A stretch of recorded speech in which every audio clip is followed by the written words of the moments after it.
Here with me, all the way from California, is Angie Joerin. Angie is the Director of Psychology at X2, where she leads a team of experts that develop, improve, and research the mental health chatbot called Tess. Welcome to the Stress Summit, Angie. Hi, Tom, and everyone. Thank you so much for having me here. I feel very blessed to be a part of this and so excited to share some of the work that I've been able to do at X2. And what a work you do indeed. I'm very excited about this interview as well, because what you do is really inspirational and can help so many people deal with mental health problems and stress. But before we go into the details of what you do, Angie, I want to know now the question that I ask every single expert today, and that is, does high tech cause high stress? What's your take on that? Sure. So in short, yes, I believe that it is a contributing factor, but I also see that it's primarily due to the pressure that we put on ourselves, as well as the pressure that society places on us to keep up with the latest and greatest. I think that there's some studies that show that the technology and the use of technology can link to greater levels of stress, but there's also many more studies that show how it can help us live better lives. It can help us be more connected, more informed citizens on a local and global scale, and just be healthier in general. That is definitely true. So, technology can help us, but it's indeed, as you say, sometimes we put more pressure on us, but also society, and also the speed of change with which everything is going is adding a factor, because we've never ever experienced anything like that before, don't you think? Absolutely. I've thought about this a lot more lately within the last year and a half since getting into this work of combining technology with supporting mental health. And I think some of the struggles that we have in keeping up with technology are actually quite well aligned with economic and psychological theories. So, in particular, there is an economic theory around social change. And there's also a psychological theory around balance. And when you think about both of these in relation to the topic we're discussing today, the one thing that is a recurring theme is how we go to these extremes, right? We find something new, whether it be political, religious, or technology. There's a new trend and everybody wants to get on board. And we're working so hard to find a way to integrate it with our daily lives, as well as just how to make it sustainable. So in going to those extremes, that's part of the process of finding balance. And it's hard to do that when there's always something new. So that's definitely a challenge. Yes, and we are always curious, and there's also the technology helps us to do certain things that we couldn't do before, or in less time, or so with that we can spend our time doing other things, and that is of course also the challenge, as you say, to find the balance in our lives by using it and also still doing stuff ourselves, because we may not forget the brain is like a muscle, use it or lose it. So we need to find the balance into using the technology, and also what should we still take on ourselves, probably new things we need to take on, but we need to do. Absolutely. So how does now about mental health chatbots? What is it, and how can it help us, with bringing that balance into our lives, for example? Yeah, absolutely. So I want to be clear that Tess is not meant to replace a person, and the quality of care that Tess delivers as a chatbot in no way supersedes that delivered through in-person therapy. However, there are some really unique things that having an artificial intelligence service can support us with that we've never been able to do before. So a few of those things are being able to scale support to people who don't typically have access to care. So we're able to help thousands and hopefully one day millions of people at a time just through a simple smartphone or even just a text, like an older phone that has text messaging capabilities on it. The other things that this really helps with are reducing stigma. Many of the people who are using our system right now are reporting that it's the very first time in their life that they've been able to talk about a sensitive issue. And they've never had a forum or a safe space where they felt comfortable revealing a past trauma, or just talking about what things they struggle with in their personality or family or work dynamics. So this has been a really big revelation for us and something that keeps us moving forward.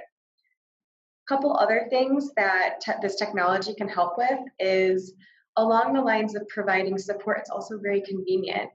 So I think something like 75% of our users are actually they're chatting with Tess outside of regular business hours. So many people are struggling with anxiety in the middle of the night. You're having racing thoughts or you're having a bad dream and you want to wake up and it's hard to talk to your partner or call a friend. So they're picking up the phone and they're able to chat with Tess. And it helps them to calm down and fall back asleep in that moment. So I could go on. That is very interesting already. But let's explain a little bit to the audience what this mental health chatbot is. So basically, so because we're going into the details, but could you just explain how Tess works, what it is? Yes. Yeah. So Tess is a mental health chatbot, and it can be delivered through any convenient existing communication channel. So simply texting a phone number in the same way that you would text a family member or friend, or through Facebook Messenger. We also deliver it through WhatsApp, through Slack, Telegram, Signal, all of these communication channels. So one thing that makes Tess unique as a chatbot is that she's customizable. So while we deliver support to people like consumers through this existing communication channel, we also have an administration panel that we sell to universities or organizations or businesses, and they can select from a series of existing content or create their own content to best support their population. Okay. So basically it's texting, but the person that answers Tess is an artificial intelligence.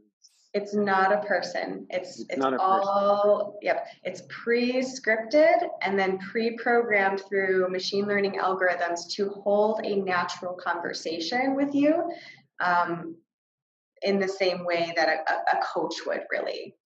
Okay, and it's also self-learning? Is it a self-learning AI system? Or so there's about 20% of our system that is self-learning through different machine learning strategies, but the other 80% is pre-scripted and approved by clinicians. Because the content tends to be around sensitive topics, we want to make sure that we're controlling what Tess is saying. Okay. That is brilliant. I really, and again, as you said, it's not replacing any therapist, but what's great about it is that, when you go to your therapist and then you're at home and you have that crisis, that you have, somebody that can help you, just to overcome that micro moment of anxiety, and just to have that little chat is sometimes so helpful. And then you have it. I think it's really, a wonderful idea and, addition to regular therapy sessions. So I really, I'm very much excited to try it out. I haven't tried it out myself yet, but just because we all sometimes want to say something. On top of that, one example that I picked up on the way is like that it's also helpful, and you mentioned it a little bit, for people that, culturally have difficulties telling to another physical person about their problems. Right. Yes.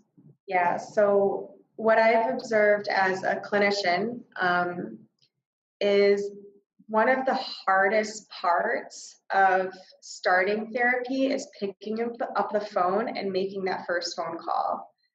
So many people are bogged down by worry of judgment or stigma, or they simply don't know where to start. And others are struggling so much with their busy schedule or finding it hard to function because of their mental illness that it is enough that they can do just to get through the day or even get out of bed. So offering a solution that is so simple, where it's so anonymous and all you have to do is text this phone number, is a great way to kind of get a sense of what that therapeutic process is like and just give you a forum to start talking about those things. Yes, and also because we are more used now as well to chatting with people and messenger and as you say to all the social media ways of communicating with text messaging. It it lowers straight away also the hindrance of grabbing your phone and asking for help or asking for advice or telling your story and so forth. So yes, it's very much in the tendency. Looking a bit in the future, would you consider that it will evolve into voice as well, into when we can speak to it?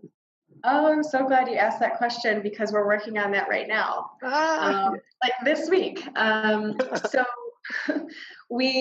about a couple months ago, we started a grant with this organization called CABI. It's the Center for Brain Health in Canada. And they provided us a grant to integrate with Amazon Alexa and Google Home. So X2 is actually doing the integration entirely on our own in order to provide support for all of our customers. But the focus with CABI will be to provide support for older adults who are really uncomfortable with texting, or maybe they have physical limitations that prevent them from doing so comfortably. So now they can just say, "Hey Alexa, I want to talk to Tess."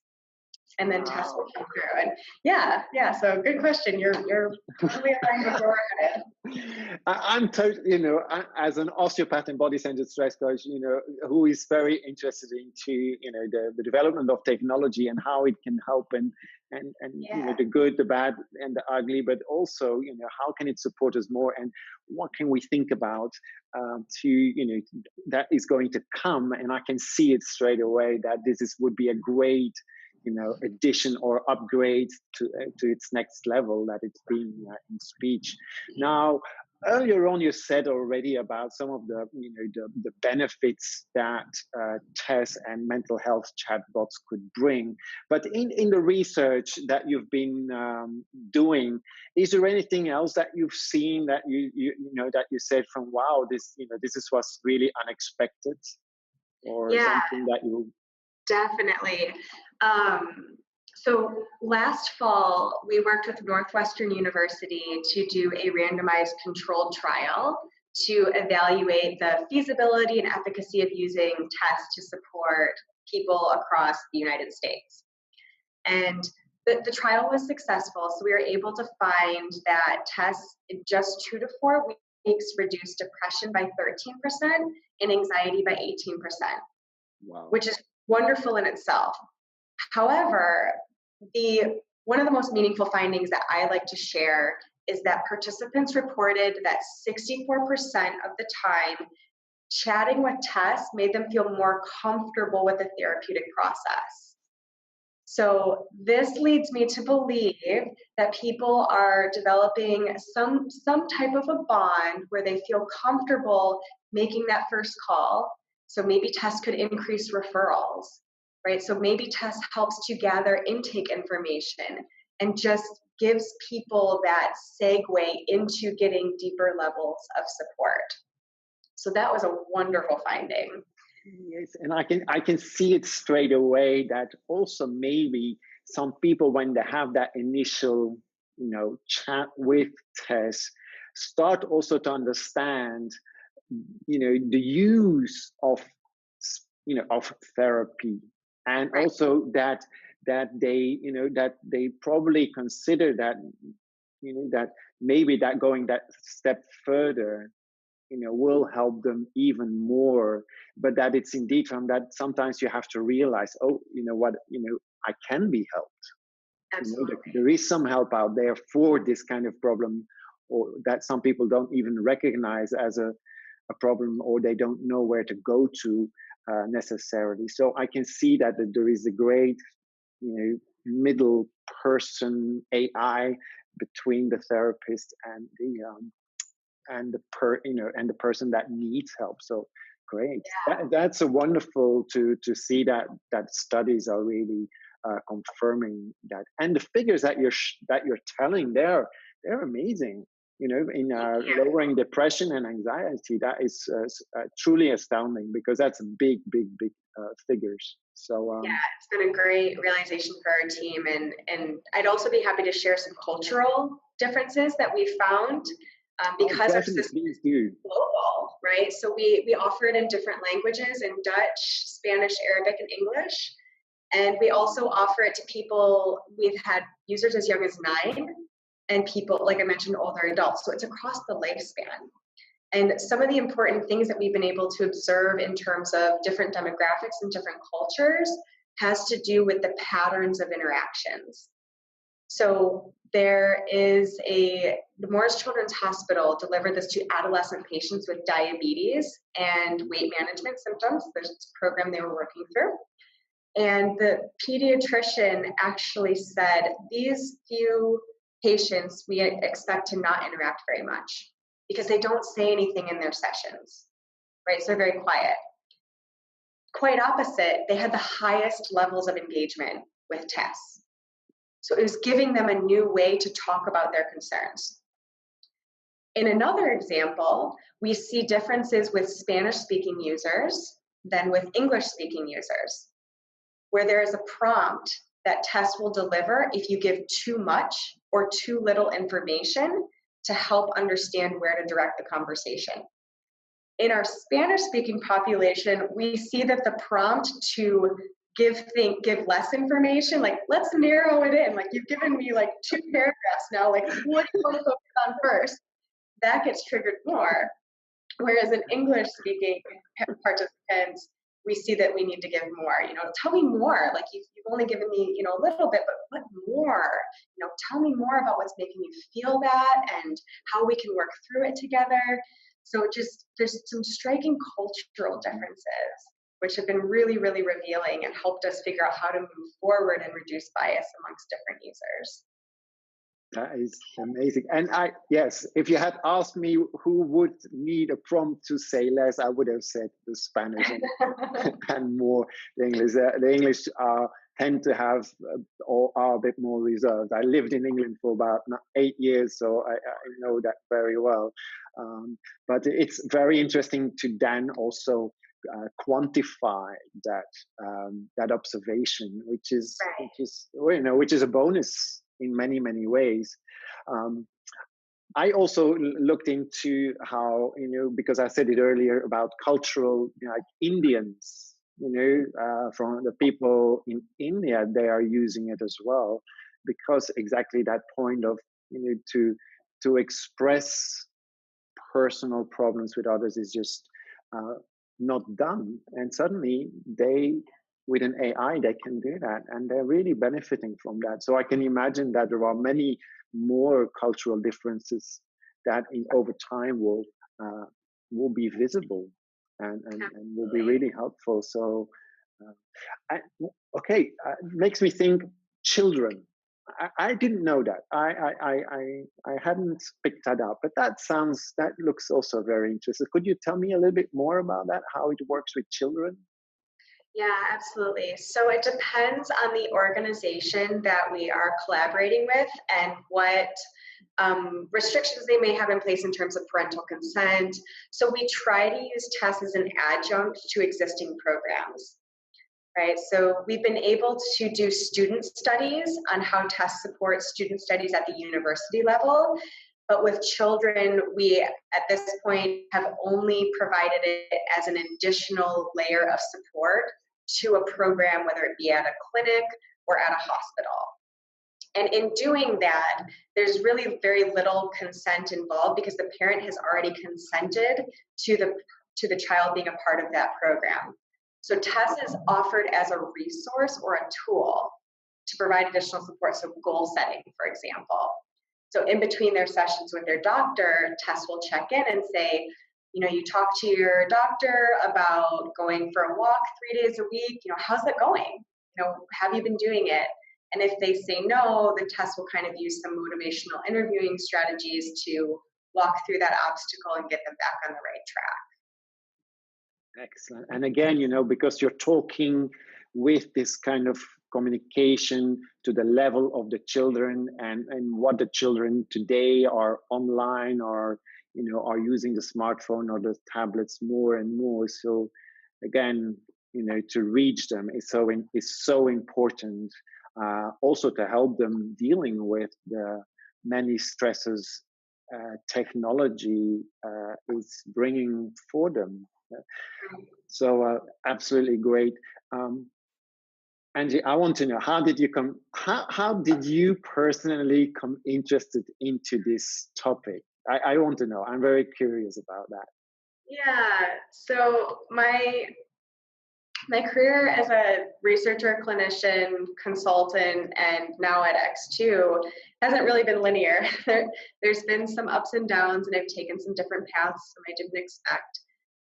But when I look back at the things that really, really inspired me and why I'm here today, it's because of the themes that I noticed in working with my clients in Detroit. That's my hometown. That's where I'm originally from. And I worked with high-risk communities going into their homes. So I was very close to these families. And 3 things that I noticed were, one was that all of the families were lacking resources in almost every aspect of their life, be it transportation, food, healthcare, education. Mm-hmm. The second was that they were almost all connected to technology or had social media accounts of some kind. Often, and even at the expense of paying for food or paying for transportation, they had subscriptions to cable. They were paying for smartphones. And their children as young as 2 and 3 were savvy enough to navigate their passcodes to get into their phones and at least get to 1 or 2 different apps. Mm-hmm. So as a result, the third thing that I saw was that many of these families were using technology as an escape from the harsh realities of their everyday life. So that really inspired me to sort of come to a conclusion about my personal and professional mission, where I want to help provide ways to ease the access to care. And I also want to help change the way that people spend their time using technology. So that's really why I'm at X2 today and why research is so important to what we're doing, because we want to validate that it's safe and we want to make sure that it's working in a way that it's making it hard for people to be unhealthy. If you have a question about a local resource, you know, we eventually would like you to be able to ask Tess. But if you just need support for 2 minutes because you're feeling stressed out, we want you to have someone to talk to. And that hopefully you would choose that over scrolling through Instagram, which is just a simple distraction in the moment. Not to say those things aren't fun and enjoyable, but we want to give you more options. Just an idea that comes up into my mind. Does it help also with, for example, guiding you through a breathing exercise at one stage? Is that something it does? Absolutely. Actually, I'm amazed. If you say deep breathing, so and we're going to share that everyone can have a 7-day free trial through the link that you'll be sharing. But if you say in your conversation with Tess or Sarah, which is our consumer version of Tess, deep breathing, then she'll walk you right through it. Honestly, I'm completely, flabbergasted, and I'm so happy. Honestly, I'm happy because these are the things that I know that work, and that, that it's already integrated, that shows how far you've thought about things. And I'm really, that really warms my heart profoundly, because that, this is something to me that is, yeah, I just can't describe it. It just makes me happy. Let's say it like that. Oh, I love your passion. I have no words. I have no words. Such a shared experience. I love it. So and yes, you just mentioned it. We would, you are offering the viewers of the online stress summits a free trial for 7 days to try out. I believe, Sarah. Yes, because there is a slight difference between Tess and Sarah. Could you just explain that difference also, and then talk about the offer that you're making? Absolutely. So Tess is you can think of Tess as the mother of our chatbots, and she has all of these children, and her children offer sometimes different features or conversations depending on who it's chatting with in the moment. So Sarah offers general mental health support to people all over the world. And Sarah is in English, but we also have a Spanish-speaking version of Sarah called Mila. Right, so we differentiate these chatbots because organizations can also white label it to match their brand or to better support their people. But just speaking to Tess and Sarah, they're essentially the same chatbot, but just different versions. And Sarah is always eager to help people, and she's just as much a part of the X2 family as Tess is. Okay, so I will put the link at the end of this video, and also in the communications that will follow, because I really think that this is an opportunity to try something new and to really try how technology can help us also to manage stress. And does high tech cause high stress? Yes, but tech also can help us manage it and navigate stress and the changes in our lives better. So really thank you for that offer. So I have two more questions. One question is, how do you see it evolve further? Yeah, technology is changing. We've talked already about, I'm already happy to see, about that, that we will be able to talk to it. But are there any other developments that you'll see, that you've seen, that are coming? Oh, there's so many. It's hard to really summarize it, but I think the two main things are, one is that we would like Tess to be more of a reliable partner to organizations and clinicians in supporting their clients and employees and people or students, everybody.